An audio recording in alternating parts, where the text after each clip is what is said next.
Lawson Craddock is a former professional cyclist. He has raced 10 Grand Tours. He also happens to be from West Houston. Lawson retired in 2024 after a 14-year career as a pro cyclist. Lawson, thanks for joining me today on Cold Coffee. Yeah, absolutely. Thanks for having me. So I'm stoked to be here back in Houston for once. And Yes. Yeah. And so full disclosure, as a journalist, I have to say I live in a house of avid cyclists. My husband grew up in Katy and his dad was a big cyclist. And so I kind of have an understanding of the Houston cycling community. But I think for those that might not know, I'm going to give a little bit of your information, a little bit of your resume. You raced in 3 Tour de France's, 2 Giro d'Italias, and 5 Vuelta a España. As a young boy growing up in West Houston, did you ever imagine we would be sitting here talking about that type of race career? Right.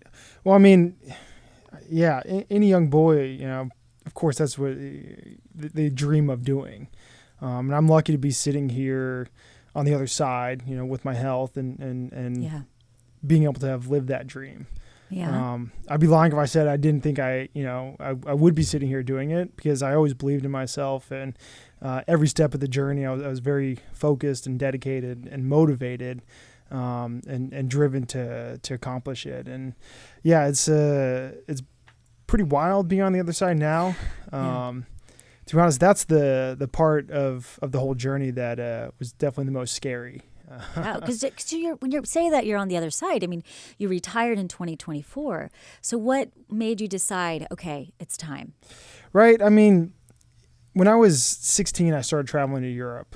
So I've pretty much at this point spent half my life traveling and being over in Europe and racing. And yeah, eventually it just kind of takes its toll. I'm very fortunate to the opportunities that I have and I have had, and being able to take advantage of them. But eventually it just, it got a lot. I got married in 2016 to my best friend.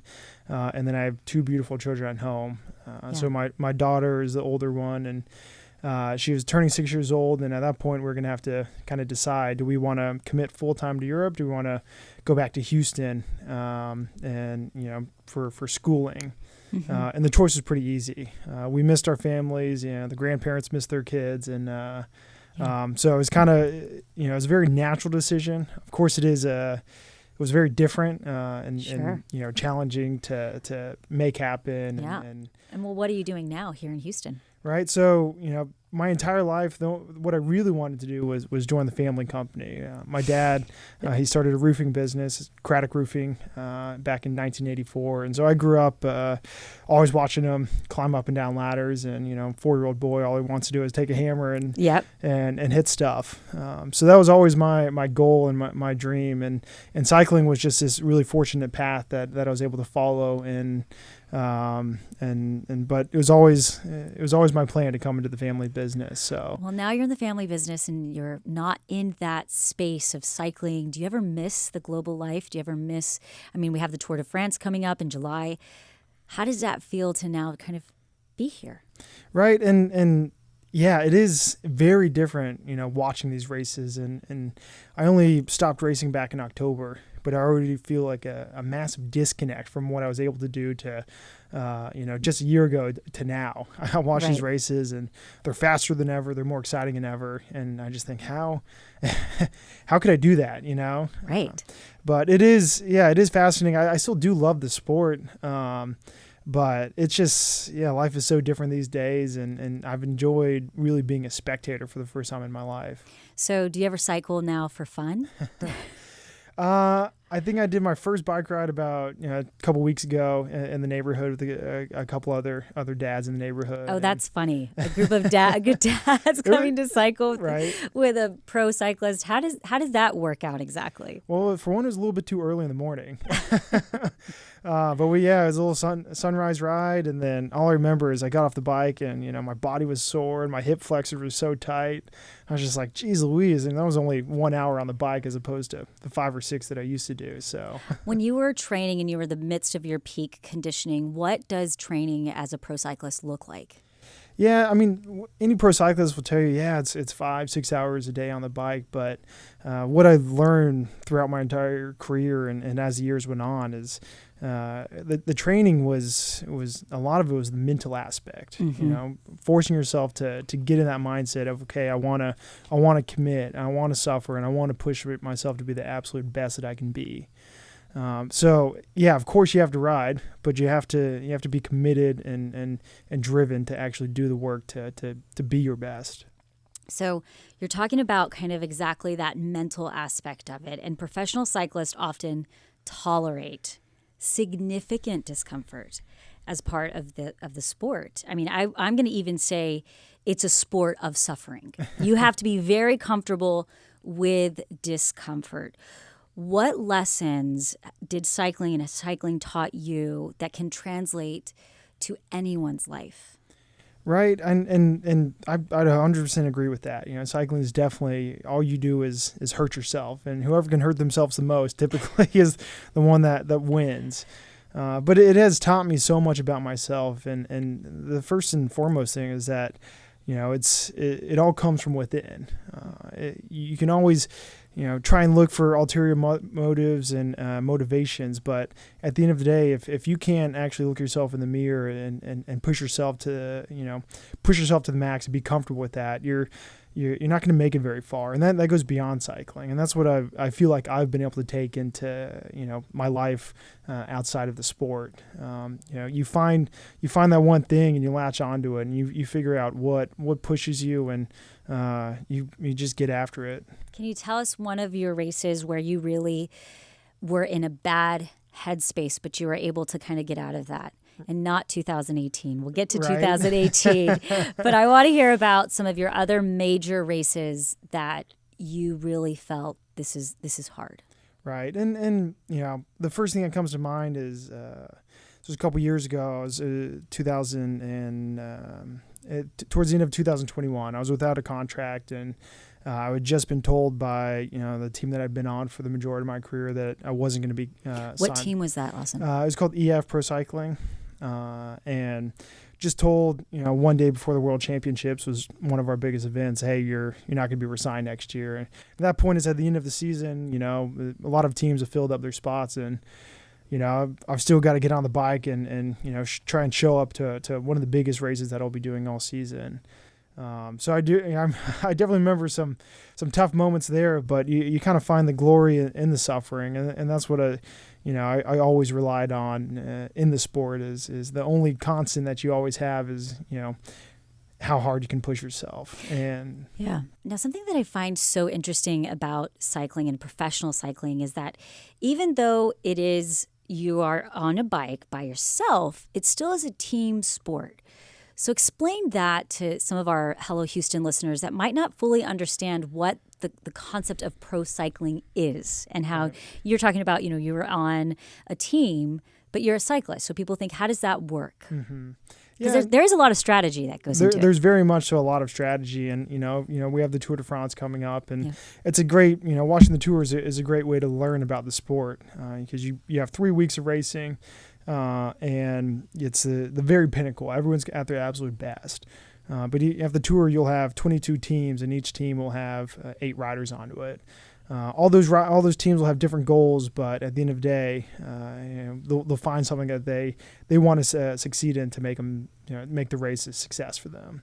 And it takes all 8 guys to actually make that happen. There's so many sacrifices that each individual rider has to make for the success of the team. That was always kind of my my job within the team is you know, do the dirty work, and so, you know, that lets the leaders like come in at the final moment and give them the best chance to win or have success.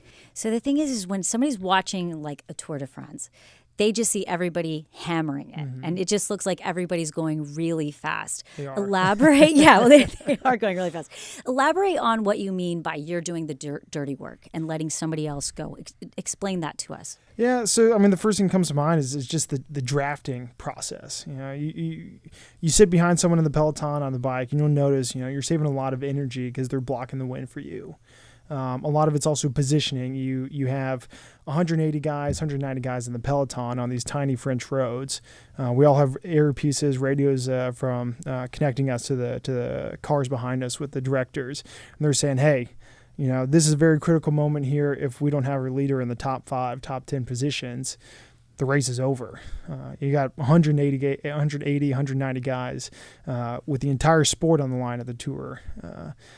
Being told that they're gonna they're gonna fight to be there. Yeah. So it gets aggressive, and of course you need guys blocking the way, and you need guys that are able to position themselves in the peloton to be able to maneuver in the peloton during these tiny spaces amongst other riders going upwards of 40 miles an hour at the same time. So a lot of coordination, a lot of danger, and a lot of sacrifice, and a lot of dynamics. Mm-hmm. How does cycling in a professional environment, when you're off the bike, what does that look like between cyclists? Yeah. Well, it's different, between cyclists, amongst the team than outside of the team. Yeah, and you also have people from all over the world. Mm-hmm. And that was one of the favorite parts about my career is I was pretty fortunate to be on teams with a lot of different nationalities. And the last couple of years of my career, I raced for an Australian team called Team Jaco Alula. And had the pleasure of meeting a lot of Australians and people from other countries, and realizing there's different cultures out there. There's different people that talk different, speak different languages, but they over the years have become some of my closest friends. So when I look back on my career, it's the people that I miss definitely the most in that part of the lifestyle. Yeah, and but you are in a great place when it comes to diversity. Yeah, absolutely. Houston has a strong road bike culture. Are you still involved? And I know in 2018, what I'm referring to is you raised money at the Tour de France after you crashed. How does it feel to be the only American cyclist to be awarded the Lanterne Rouge? Which you can explain what the Lanterne Rouge is. Yeah, the Lanterne Rouge in the Tour de France is it's a special prize for the last place rider, and the name comes from the last train car, on a big freight train or whatever. It has a red flag at on the back of it to signal that's the last guy. So that's how the name of the tour, the last place rider in the overall classification, got the name Lanterne Rouge. So take us back to 2018. Here you are on the national stage. You're competing. I mean, you're basically living out any little boy who jumps on a bike and flies down their street. You're on this stage. You're here you are, Lawson, and you crash. And it's not just it's not just like a scrape on the knee. Mm-hmm. Talk to us about what happened in 2018. And then also for anybody listening that perhaps feels like they're down and out, what advice would you give to them? Yeah, so back to 2018, I was pretty fortunate to make the tour team that year. That was my big goal for the season. I wanted to be there at the start, and committed everything to it and made the team. And halfway through the first stage, a water bottle was dropped in the middle of the road from a different rider, and I hit it full on. And you're on these tiny little tires and, careened off the side of the road. And I had a head-on collision with a spectator, unfortunately, and ended up kind of cut my eye open and then fracturing my scapula. And my entire year was built up to that point, and then get up off the ground onto the bike and can't even hold on onto the bike because my shoulder was in so much pain. And what was going through your mind in that moment? Like, what are you, if you feel comfortable even going back to that moment? Right, and not much. I mean, in that moment, I had one singular focus, and I was like, just finish, just get to the line, and then reassess from there. And I wasn't really thinking about that. I was thinking about everything that I'd sacrificed to even get there.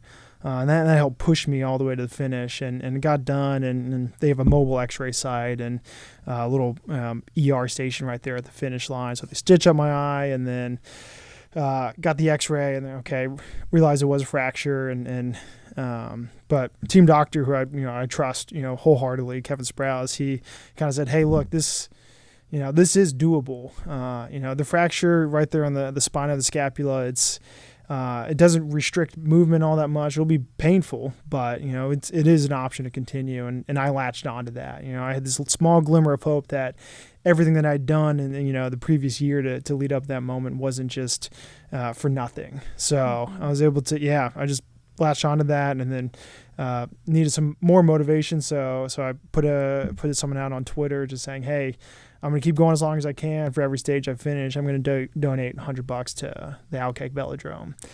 Wow. And it kind of exploded from there, and was able to make it all the way to Paris. It was very painful. I'd never do it again. But yeah, it taught a lot about myself and about the people that I surround myself to. And so what advice would you give to somebody who feels like they've crashed? Right. I mean, we all have setbacks. And when I started the tour that year, I had my idea of what would make that race successful. And that went down the drain, halfway through the first stage. But by no means was that race a failure.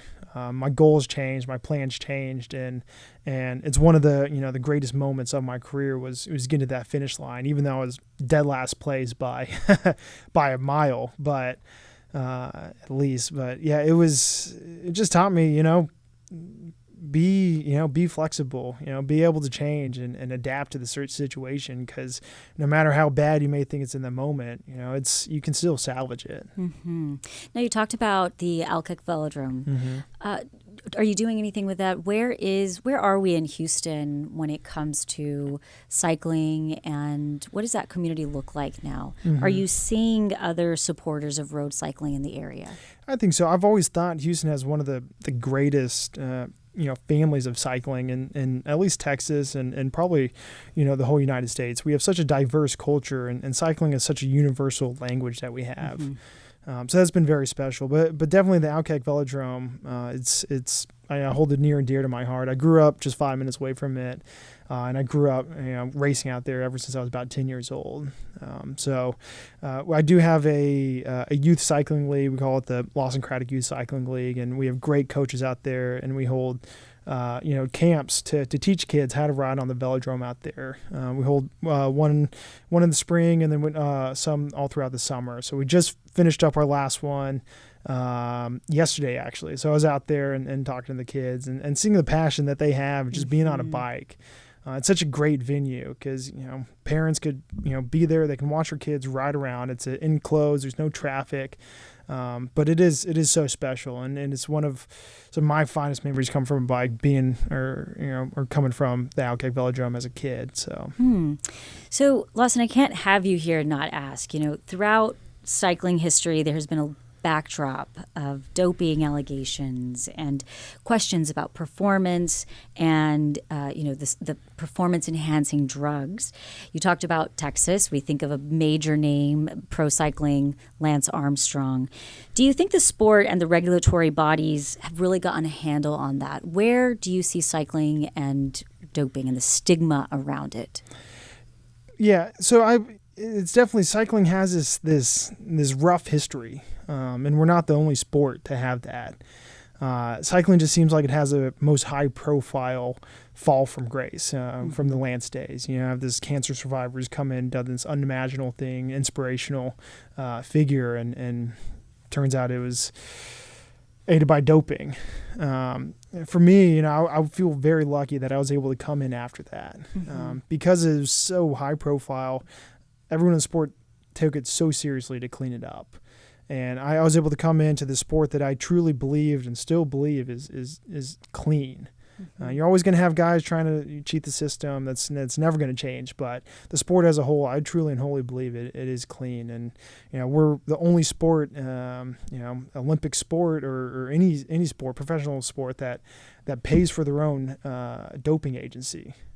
So it is pretty special to be a part of that. I hope cycling, I think it does a good job of setting the example going forward, and I hope other sports recognize that.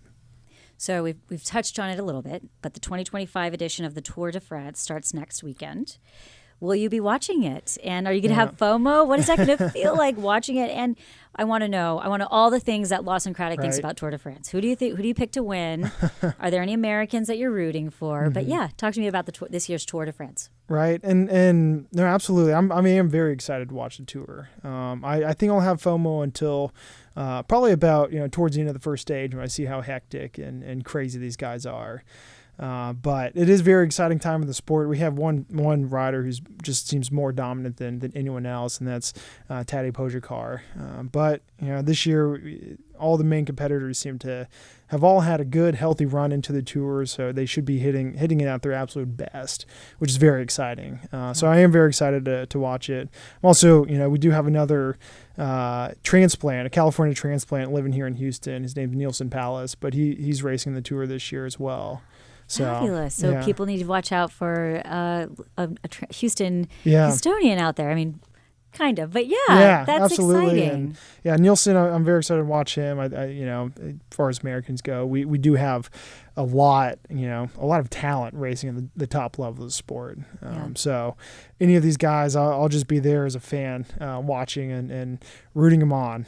I love that. Okay, so do you ever see yourself getting back into cycling again at a professional level? So a lot of ex-pros join teams as coaches and directors. Does that interest you at all? No. I feel very comfortable with where I am in my life, and my wife and my family have sacrificed so much to get me there, and I'm glad to have done it, and I've left the sport with my health. I'll always be a supporter. I'll always watch it. I might maybe talk about it someday.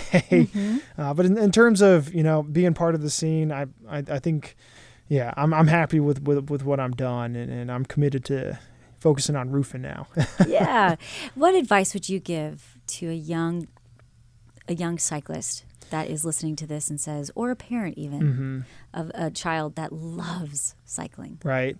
So, I mean, this answer, I've been asked this question almost every step of my career, and the answer is kind of always changed.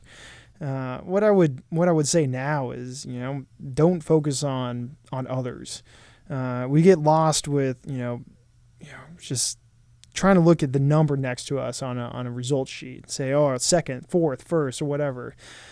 This guy was here, this guy was there.